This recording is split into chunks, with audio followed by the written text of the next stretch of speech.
ndabaramukije mw'iki gitondo tororo ry'Imana. Umwami Yesu nashimwe. Nitwa Mukeshimana François, sengera ku mudugudu wa Matyazo, ni nayo paruwase yanjye, itorero ry'akarere ka Huye. Ndagira ngo tuganire amagambo y'Imana. Imana impaye ko tuganira mw'iki gitondo aboneka mu butumwa bwiza bwa Yohana ibice 17 umurongo wa 18. Haranditse ngo uko wantumye mw'isi nanjye niko nabatumye mw'isi. N'aya magambo ndagira ngo tuganire, ariko intego yayo muzirikana uyu munsi turi intumwa mu cyimbo cya Kristo. Niyo ntego, turi intumwa mu cyimbo cya Kristo. Gutumwa n'Imana no gukorera Imana ni umurimo mwiza ufite agaciro mu gihe cya none no mu gihe kizaza. Niwo murimo ufitiye iherezo ryiza. Nshuti z'Imana, icyo dukwiye kuzirikana ni ukuzirikana ko turi intumwa mu cyimbo cya Kristo, nk'uko tugiye kubisobanura mu ncamake kandi nk'uko Imana iduhaye kugira ngo tuganire kuri jambo. Bene data, kuba umukristo birimo no kuba umuntu woherejwe mu isi nk'uhagarariye Kristo, kuko ubutumwa Yesu yari afite ari hano ku isi ubu nitwe twabusigaranye, kuko turi umubiri wa Kristo. Ibyo yakoraga akiri mu mubiri nitwe tugomba kubikomeza, kuko turi itorero, umubiri we mu mwuka. Dukwiye kuzirikana ko twahamagariwe kuvuga ubutumwa, tukamamaza inkuru nziza ku batizera, kugira ngo bahindukire nabo bamenye imbaraga z'Imana zikorera mu muntu zikamutandukanya n'icyaha, akaba umuntu w'Imana, akiyunga nayo, akaba umwe nayo, nawe akinjira mu muryango w'abana b'Imana. Imana nishimwe cyane. Ubwo butumwa ni ubuhe? Ni ukugeza abantu ku Mana. Nta bundi butumwa dufite twahawe, ni ukugeza abantu ku Mana. Iyo usomye mu bice 2, iyo usomye mu Bakorinto ba 2 ibice 5:18, haranditse ngo Imana yiyunze natwe idusigira umurimo wo kuyunga n'abandi. Bene data, twiyunze n'Imana, ariko biciye ku musaraba, igihe Yesu Kristo yemeraga kudupfira. Amaze kutwunga n'Imana, dusigarana umurimo wo kongera kuyunga n'abandi. Hari abantu babona bamaze kwiyunga n'Imana bakumva umurimo wo kubwira abandi ubutumwa bwiza utabareba. Ndagira ngo mbabwire ngo Imana imaze kuducungura tukaba abakristo, Imana imaze kuduhamagara ikatugira itorero, haleluya, yadusigiye umurimo wo kuyunga n'abandi. Mu yandi magambo, dufite misiyo, turaba misiyoneri. Dukwiye kwamamaza ubutumwa bwiza kugira ngo tuvane abantu ku byaha tubageze kuri Kristo Yesu. Niyo mpamvu dukwiriye kumenya umugambi w'Imana ko ishaka gucungura abantu ikabavana mu bubata bwa Satani. Ndagira ngo mbabwire icyo bidusaba kugira ngo twuzuze inshingano yacu kuvuga ubutumwa. Icya mbere, biradusaba kugira ngo tube mu muryango w'Imana, twuzuze inshingano yacu neza, ariko turabo mu muryango w'Imana, kuko ratubwira ngo turabo yaremye, ituremeye mu myiza muri Kristo Yesu kugira ngo tuyigenderemo, iyi Imana yateguye kera. Ayo magambo aboneka mu Befeso ibice 2 umurongo w'10. Dukwiriye kumenya ko turi abantu Imana yateguye, ikemera gutanga umwana wayo ngo apfe, idutegurira kugira ngo tuzaba abantu tuyihagararira mu isi, tukaba abambasaderi.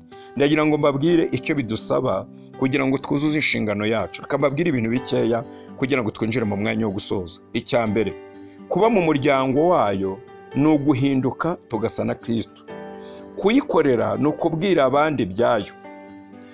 Icya mbere, kuba mu muryango wayo ni uguhinduka tugasa na Kristo. Icya kabiri, ni ukuyikorera tubwiriza abandi ibyayo. Icya gatatu, iyo tumaze kuba abayo, Imana iradukoresha kugira ngo igere ku bandi.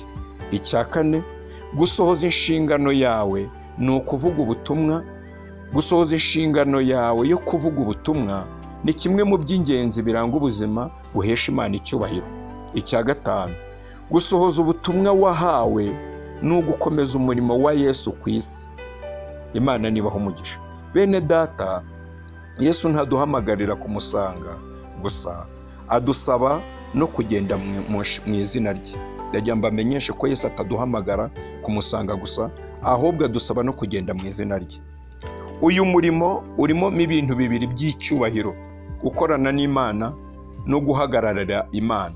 Nusoma mu Bakorinto ba kabiri ibice 6 umurongo wa mbere, haranditse ngo ubwo dukorana nayo turabingingira kudahererwa ubuntu bw'Imana kubupfusha ubusa. Ndagira ngo duhinira ahangaha, tuzongera ubutaha, ariko icyo nagira ngo mbabwire, mumenye ko duhagarariye Kristo, dusabwa ibintu bitandukanye kugira ngo dushohoze inshingano yacu.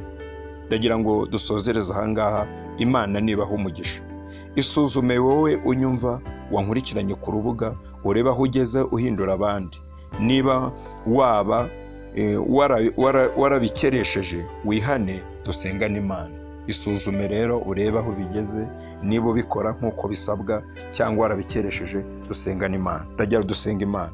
Mana nyiricyubahiro, Mana ikomeye iteye ubwoba, watanze umwana wa Yesu Kristo kugira ngo adupfire, kugira ngo namara kudupfira duhinduke, tuve mu byaha, tuba abantu bazima, ariko tuba abantu Imana ikoresha kugira ngo tugere ku bandi nabo bahinduke babe bazima. Kuko umuririmbyi yavuze ngo numara kumwemera uhamye mu bandi ibyo yagukoreye, usabe n'Imana kugira ngo bahinduke bahabwe ubwo buntu. Ndetse undi muririmbyi avuga ngo wicogora, wicika intege, kuko Pawulo nawe yari umwanzi w'iby'isi, yari umwangizi, ariko Imana imufata imutunguye. Natwe turashaka gusohoza inshingano zacu mw'iki gitondo. Tukimara kumva ijambo ryawe, utwambika imbaraga. Umuntu wese wongere kumva ko kuba yariyunze n'Imana akava mu byaha bidahagije, ahubwo bimusaba no gukora umurimo w'umumisiyoneri, kongera kwamamaza. Twahawe misiyo, kongera gushakisha, kongera kugera ku batizera ngo tubamenyeshe ubutumwa bwiza. Nuko ubutware bwawe nibubane natwe. Umuntu wese wumvishije ijambo rimutange Imwami mu mutima, rimwatse yongere yake mu izina rya Yesu, kandi uduhindure tube umugende ugeze amazi ku basaraye. Ubutware bwawe nibubane natwe, tubyambaje twizeye ko kudufasha kandi ukabana. Ndabaramukije muri iki gitondo tororo ry'Imana.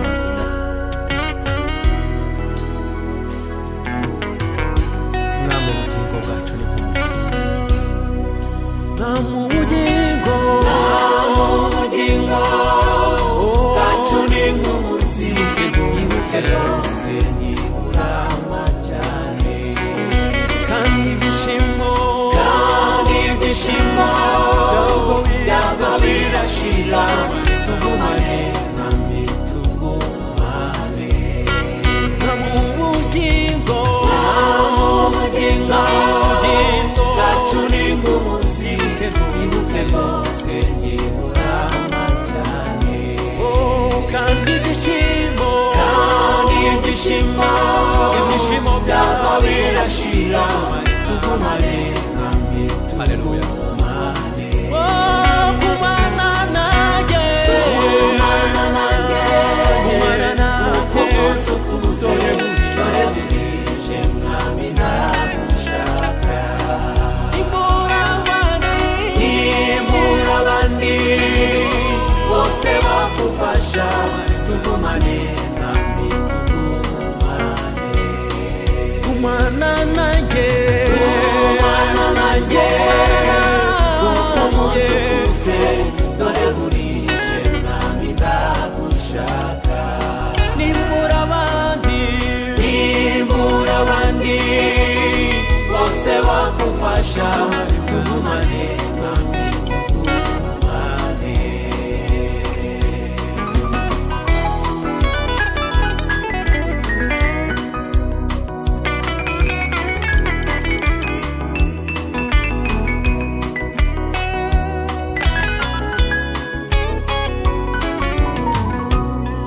Iminsi yose bangushaka mwami, iyo Satana ntiyambanya cyane. Nta wundi mfite ubasha kuntabara, tugumane mwami, tugumane. Iminsi yose bangushaka mwami, iyo Satana